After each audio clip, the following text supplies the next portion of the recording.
ایک واقعہ ہوا اس طرح کہ سعودی عرب کے اندر ایک ڈرائیور تھا طارق عزیز نام، اس کا ایکسیڈنٹ ہوا، اس سے 2 آدمی وہاں پہ جام بحق ہو گئے، 2 شدید زخمی ہوئے۔ حالانکہ میں سرکاری ڈرائیور تھا، سرکاری ایسوسیشن کا تھا۔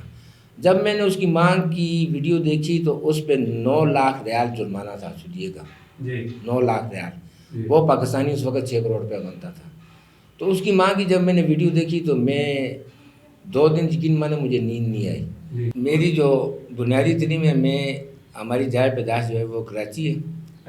میں نے پرائمری تک یہ کراچی کے گورنمنٹ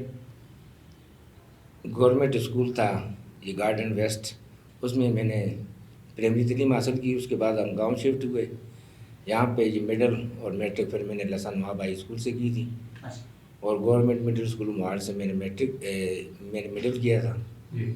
اس کے بعد میں کراچی بسلسلہ روزگار چلا گیا، وہاں پہ کچھ ساتھ میں سماجی کام بھی کرتے رہے ہم۔ اس کے بعد پھر 1987 کے اندر میں گورنمنٹ جاب میں آ گئی ہوں۔ اس سے پھر میری یہ سرکاری زندگی جو ہے وہ شروع ہوئی، اور 2022 میں وہاں سے یہ ریٹائر ہوا ہوں۔ سروس کے دوران ہی ہم نے ایگڈا آل گورنمنٹ ڈرائیور ایسوسیشن کی بنیاد رکھی ہے، جو کے پی کے اندر ہے اس وقت، اور کے پی کے تمام ضلعوں کے اندر اس وقت ان کی باڈیز موجود ہیں، اور وہ سرکاری ملازمین کی فلاح و بہبود کے لیے اور ان کے حقوق کے لیے آواز اٹھاتی ہے۔ اس کی ضرورت جو محسوس ہوئی وہ اس لیے ہوئی کہ سرکاری ملازمین کے اندر جتنی بھی کیٹیگریز ہیں ان کے حقوق اور ان کی جو کیٹیگری تھی، سروس اسٹرکچر تھا، مگر ڈرائیور ایک شومی قسمت کے ایسا ایک بدنصیب طبقہ ہے جو سب سے زیادہ محنت کرنے کے باوجود ان کو وہ مراحت یا وہ سہولت نہیں دی گئی جو دوسرے طبقوں کو ملتی ہیں۔ اس لیے ہر کیٹیگریز کا سروس اسٹرکچر تھا، مگر ڈرائیور کا سروس اسٹرکچر نہیں تھا۔ ڈرائیور جس اسکیل میں بھرتی ہوتا تھا اسی اسکیل میں وہ ریٹائر ہو جاتا تھا۔ اس کے لیے آواز اٹھانی پڑی، تو پھر ہم نے مل کے گورنمنٹ آف پاکستان سے یہ مطالبہ کیا، ان کے مطالبات جتنے بھی تھے وہ گورنمنٹ کے آگے رکھے ہیں۔ بابر سلیم سواتی صاحب، ان کے ساتھ بھی ہماری میٹنگز وغیرہ ہوتی رہی۔ محمود جان صاحب تھے وزیر اعلیٰ، ان سے مگر کچھ اس طرح پرویز خٹک صاحب تھے، ان کے ساتھ ہماری ملاقاتیں ہوئیں، مگر انہوں نے ایک آدھ مسائل حل کیے ہیں، مگر جس طرح جو بنیادی اپ گریڈیشن تھی وہ اور سروس اسٹرکچر کا ابھی تک تعال کچھ حل نہیں ہو سکا۔ تو اور موجودہ حکومت سے ہمارا اسی بات پہ گفت و شنید چل رہی ہے۔ ابھی ہماری 18 تاریخ کو ایگڈا کی حلف وفاداری تھی پشاور کے اندر، اس میں یہ 2 MPs تھے، فضل الہی صاحب اور شہر علی افریدی صاحب آئے تھے۔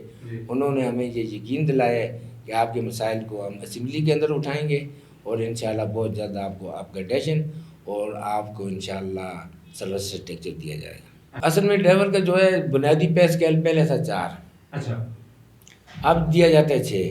یہ پرویز خٹک صاحب تھے، انہوں نے اپ گریڈیشن کی تھی تمام کیٹیگریز کی۔ تو اس وقت اس طرح تھا کہ پٹواری 3 اسکیل میں تھا تو اس کو 9 دیا گئے، جو کلرک جو تھا وہ اسکیل 5 میں تھا تو اس کو 11 دیا گئے، اور اسٹینوگرافر جو ہے وہ اسکیل 7 اور 8 میں ہوتا تھا، اس کو اسکیل 14 اور 15 دیا گئے۔ ہمارا یہ مطالبہ ہے حکومت وقت سے کہ آپ نے جب تمام کیٹیگریز کی اپ گریڈیشن کی ہے، آپ نے 3 اسکیل والے کو 9 دیے، 5 والے کو 11 دیے، تو آپ نے یہ زیادتی کیوں کیا کہ آپ نے 4 اسکیل والے کو 10 اسکیل اپ گریڈ کیوں نہیں کیا؟ انصاف کا تقاضا تو یہ تھا نا، 3 کو آپ 9 دے رہے ہیں، 4 کو آپ مس کر رہے ہیں، 5 کو آپ 11 دے رہے ہیں۔ آپ کا انصاف کا تقاضا تو یہ ہے کہ آپ 4 والے کو اسکیل 10 دیں۔ اسی چیز کو مد نظر رکھتے ہوئے حکومت وقت سے مطالبہ کرتے ہیں کہ آپ نے اور کیٹیگریز کو تو اپ گریڈ کر دیے، اس طبقے کو آپ اپ گریڈ کیوں نہیں کر رہے؟ ان کے ساتھ زیادتی نہیں ہے۔ اب ڈرائیور واد طبقہ ہے جو صبح 6 ساڑھے 6 بجے آفیسر کے گھر پہنچتے ہیں۔ اگر دفتر ٹائم اگر 8 بجے شروع ہوتے ہیں تو ڈرائیور صبح 7 بجے آفیسر کے گھر میں ہوتے ہیں، کیونکہ اس کو پک کر کے ان کے بچوں کو اسکول پہنچانا ہوتا ہے، اور پھر اسی آفیسر کو پک کر کے 8 بجے ڈیوٹی پہ دفتر پہنچانا ہوتا ہے۔ پھر دفتر میں جب 5 بجے چھٹی ہوتی ہے تو آفیسر اپنے گھر جاتا ہے، اور ڈرائیور اس کو لے کے اس کے گھر جا کے چھوڑ کے اس کا گھنٹہ 2 گھنٹے پھر بھی دوسرے ملازمین کے بنسبت ان کا ڈیوٹی آور زیادہ ہوتے ہیں. تو یہ چاہیے کہ حکومت وقت کو بھی چاہیے کہ ان کے ساتھ انصاف کا تقاضا کریں اور ان کو وہ مراحت دی جائیں کہ جس کے یہ مستحق ہیں. کہ جو لوگ ڈرائیورز میں سے جو لوگ کسی اچھے بیوروکریٹس کے ساتھ یا منسٹر یا ان کے ساتھ ہیں، ان کے ذاتی مسائل تو حل ہو جاتے ہیں، ذاتی مسائل، مگر جو اجتماعی مفاد ہیں، اجتماعی مفاد کے لیے تو آپ کو یہ پوری برادری کے لیے کام کرنا پڑے گا. اپنے ذاتی مسائل اور اجتماعی مسائل کے اندر فرق ہوتے ہیں. وہ اپنے ذاتی مفادات تو حاصل کر لیتے ہیں، مگر جو اجتماعی مفاد ہوتے ہیں اس کو وہ حاصل کرنے میں ناکام رہتے ہیں. تو اس لیے ابھی جو بھی اٹیچ ڈپارٹمنٹ ہے اور سیکریٹریٹ ہے، سیکریٹریٹ میں اور اٹیچ ڈپارٹمنٹ میں تھوڑا فرق ہے. یہ فیلڈ کے لوگ ہوتے ہیں، وہ جو ہے اوپر یہ کے پی یہ پورے صوبے کو چلاتے ہیں. تو آپ کی بات یہ درست ہے کہ جو لوگ کسی اچھے افیسر کے ساتھ بیوروکریٹ کے ساتھ ہوتے ہیں تو ان سے لوگ یہ توقعات رکھتے ہیں، اور کچھ ان کے ذاتی مسائل حل بھی ہو جاتے ہیں، مگر اجتماعی جو ہیں وہ ابھی تک ڈرائیور کے جو اجتماعی مسائل تھے وہ حل اس طرح کے نہیں ہوئے جس طرح ہونے چاہیے. میرے ساتھ تو الحمدللہ کہ میں نے 36 سال کی جو سروس کی ہے اس کے اندر الحمدللہ ثم الحمدللہ کہ مجھے ایک شوکاز نوٹس تو بڑی چیز ہے، مجھے ایک ایکسپلینیشن کال بھی نہیں ہوئی. مگر اتنا ضرور ہوتا ہے کہ بعض بیوروکریٹس یا افسران میں اچھے لوگ بھی ہوتے ہیں اور نارمل بھی ہوتے ہیں. تو گورنمنٹ کی یہ ایک پالیسی ہے کہ جو ایسوسیشن کے عہدیدار ہوں گے ان کو آپ فری کریں گے، کیونکہ یہ گورنمنٹ کی پالیسی کے مطابق الیکشن ہوتے ہیں نا. تو وہ گورنمنٹ کی جب اپنی پالیسی ہے کہ ان ادارے کے اندر الیکشن ہوتا ہے تو پھر ظاہر بات ہے کہ وہ جو کسی بیوروکریٹ کے ساتھ ہوتا ہے یا کچھ، تو وہ پھر اپنے آفیسر کو یہ کہتے ہیں کہ آج ہماری میٹنگ ہے یا آج ہمارا کسی کے ساتھ، تو وہ انہیں فری کر دیتے ہیں. ہاں، کہتے ہیں کہ آپ چلے جائیں، تعاون کرتے ہیں. ہاں، یہ گرفتاریاں تو یہ جب آپ ایسوسیشن چلائیں گے تو اس میں تو یہ ہوتی رہتی، یہ تو معمول ہوتا ہے، ایک بار نہیں کئی بار ہوا ہے. مگر یہ ہے کہ وہ الحمدللہ کہ ہم اس کے عادی تھے کہ جب آپ نے حق کی آواز اٹھانی ہے تو حق کے لیے پھر آپ کو سختیاں تو برداشت کرنی پڑتی ہیں. ہماری اس اسلامی تاریخ کو دیکھ لیں کہ جن لوگوں نے حق اور سچ کہا ہے تو انہوں نے سوکھتیں برداشت کی ہیں، مصیبتیں برداشت کی ہیں. وہ کہتے ہیں نا ابر باراں گر نہ باید موسم گل کیشوات، رنج و غم گر نہ بیند مرد کامل کیشوات. ہمارے ملک کے اندر آپ کو سچ کہنے کہ بڑا خمیزہ بھگتنا پڑتا ہے. جب آپ اصولوں پہ چڑھیں گے یا سچ کہیں گے تو اس کے، کیونکہ جہاں آپ کے ملک کے معاشرے کے اندر ایک برائیاں پھیلی ہوئی ہوں تو وہاں ایک دو آدمی کا، ہمارے ساتھ ایسے آفیسر بھی ہوتے تھے الحمدللہ کہ وہ اتنے ایماندار ہوتے تھے کہ وہ فوٹو اسٹیٹ بھی سرکاری مشین سے نہیں کرواتے تھے. ایسے لوگ، ایسے آفیسر بھی تھے. اور ایسے بھی تھے کہ جو ہے اعظم فضل ربی، ہاں. تو اس طرح ہے کہ یہ آپ کو نشیب افراز دیکھنے پڑتے ہیں نوکری کے اندر. وہ تو اس طرح ہو ہی نہیں سکتا کہ آپ ایک سرکاری نوکری کریں آپ کو نشیب افراز نہ دیکھنے پڑے، نشیب افراز دیکھنے پڑتے ہیں آپ کو. ہاں، اصولوں پہ کام لیتے ہوئے جس وقت انسان اللہ اور اللہ کے رسول کی رضا کے لیے اور مخلوق خدا کی بہتری کے لیے جب کام کرتے ہیں تو اللہ تعالیٰ کی اس میں مدد شامل حال ہوتی ہے. ایک واقعہ ہوا اس طرح کہ سعودی عرب کے اندر ایک ڈرائیور تھا طارق عزیز نام، اس کا ایکسیڈنٹ ہوا، اس سے 2 آدمی وہاں پہ جام بھاگ ہو گئے، 2 شدید زخمی ہوئے. حالانکہ میں سرکاری ڈرائیور تھا، سرکاری ایسوسیشن کا تھا. جب میں نے اس کی مانگ کی ویڈیو دیکھی تو اس پہ 9 لاکھ ریال جرمانہ تھا سعودیہ کا، 9 لاکھ ریال. وہ پاکستانی اس وقت 6 کروڑ روپے بنتا تھا. تو اس کی ماں کی جب میں نے ویڈیو دیکھی تو میں 2 دن یقین مانے مجھے نیند نہیں آئی. تو پھر میں نے کیا کیا، میں نے قومی اسمبلی کے اندر ہمارے دوست تھے ان سے رابطہ کیا، رابطہ کر کے میں نے ادھر توجہ دلاؤ نوٹس پہ اس کا کیس پیش کیا. اس کی اسٹینڈنگ کمیٹی بنی، وہ پی ایف کے اندر گیا، پھر سفاروں کو لکھا گیا. تو اس کے لیے پھر ہم نے اپنا ایک گروپ بنا کے انٹرنیشنل، اس پہ 55,000 ریال اس کے جو فائن تھا اس کے اوپر، وہ ہم نے اس کے سداد، ہم اکاؤنٹ نمبر کہتے ہیں اور سعودی عرب میں اس کا سداد نمبر کہتے ہیں، اس کے اکاؤنٹ میں ہم نے جمع کیا تھا اور اس کا ہم نے کیس لڑا تھا. اور کافی حد تک اس کے اندر ہمیں کامیابی ملی تھی. اور اسی پہ KTV دبئی نے مجھے 2-3 بار لائیو لیا تھا. یہ پردیسوں کے رنگ ایک پروگرام ہوتا ہے، وہ یاسر صدیقی صاحب کرتے ہیں، انہوں نے مجھے کال کی تھی، اور اسی کیس کے اوپر انہوں نے مجھے جو ہے اس کے اوپر اسی طارق عزیز کیس جو سعودی عرب کے اندر ہوا تھا، اس پہ مجھے 2-3 بار انہوں نے یہ KTV دبئی پہ مجھے لائیو لیا تھا. شیخ افضل صاحب اصل میں بات اس طرح ہے کہ مجھے یہ سوشل ورکری مجھے جو ہے جس طرح آپ کہہ لیں گے آپ کو گھٹی میں ملتی ہے، یہ مجھے والدین سے ملی ہے.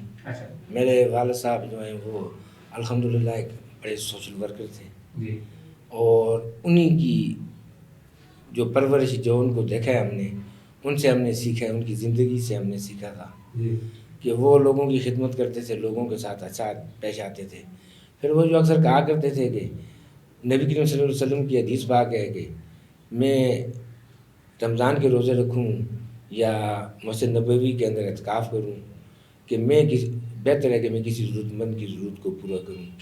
تو کسی ضرورت مند کی ضرورت کو پورا کرنا اگر اتنا بڑا ثواب ہے، اجر ہے، تو کیوں نہ آپ تو ڈرائیور طبقہ کے لیے آپ نے بات کی ہے، ملازمین کے لیے بات کی، تو یہ ضرورت مند طبقہ تھا، ان کو ضرورت تھی اس چیز کی، تو ان کی ضرورت کو مد نظر رکھتے ہوئے ہم نے ان کے لیے یہ ایکٹا بنائی، اور اس کو جو ہے انشاءاللہ العزیز وہ دن دور نے اس میں کافی کامیابی بھی حاصل کی ہیں، اور انشاءاللہ العزیز آگے بھی اللہ تعالیٰ بہتر فرمائیں گے.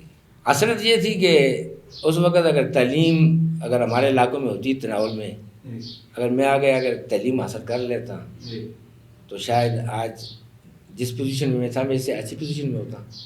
یہ حسرت ہے کہ اس وقت جس وقت میں نے تعلیم حاصل کی تو ہمارے پورے تناول کے اندر 4 مڈل اسکول تھے، پورے تناول کے اندر 4 مڈل اسکول تھے، اور وہ مڈل اسکول بھی تھے، ہائی اسکول بھی تھے، ہائی اسکول پرسالہ، ہائی اسکول پڑھنا، ہائی اسکول شرگڑھ اور ہائی اسکول دربند، یہ 4، اور پورے اتنی بڑی علاقے کے اندر آبادی کے اندر 4 اسکولوں کو ہونا، پھر وہ تعلیم ناپید تھی.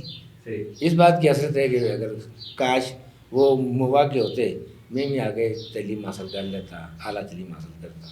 پچھتاوا تو خیر سرکاری نوکری کے اندر تو ایسے نشیب و افراد آتے رہتے ہیں، کبھی انسان پچھتاوے ہوتے ہیں، کبھی حسرتیں ہوتی ہیں، کبھی خوشیاں ہوتی ہیں. تو پچھتاوا اس صورت میں ہوتا تھا کہ جب کوئی ضرورت مند آتا تھا، اگر اس کی ضرورت کو اگر میں نہ پورا کر سکتا ان جگہوں پہ، تو اس بات پہ مجھے پچھتاوا ہوتا تھا کہ یار کہ کاش کہ یہ جو آدمی ضرورت مند آیا اس کی اگر ضرورت کو میں پورا، الحمدللہ ثم الحمدللہ اگر 100% نہیں تو 70-80% کامیاب ہوں. مگر بات ایسے ہوتے ہیں جس طرح میں نے طارق عزیز کے کیس کی میں نے بات کی ہے، اس پہ مجھے 100% کامیابی نہیں ہوئی، 70-80% ہوئی ہے، مگر برحال پھر بھی الحمدللہ. یہ آج کے نوجوان کے لیے میرا جو زندگی کے تجربات کی روشنی میں ہے، اگر یہ نوجوان نسل کامیابی حاصل کرنا چاہتی ہے، سب سے پہلے اپنے والدین کی خدمت کریں، اپنے والدین کی باتوں کو تجربات کو مانیں، اور اپنے استاد کا احترام کریں. آپ اپنے استاد کا احترام نہیں کریں گے تو آپ اس فن میں ہو، اس تعلیم میں ہو، آپ کامیاب نہیں ہو سکتے. تیسری، آپ وقت کی قدر کریں گے. آپ نے وقت سے اگر فائدہ نہ لیا، اگر یہ گندم کاشت کا وقت ہے تو میں اگر مکئی بوتا ہوں تو اس سے ہمیں کوئی فائدہ نہیں ہوتا. تو ہمیں گندم کے ٹائم میں گندم بونی چاہیے اور مکی کے ٹائم میں مکی بونی چاہیے. نوجوان نسل کا یہ جو 18 سال سے 25 سال کی جو ہوتی ہے، یہ ان کی آبیاری کا وقت ہوتا ہے، یہ ان کی زندگی کو سنوارنے کا وقت ہوتا ہے.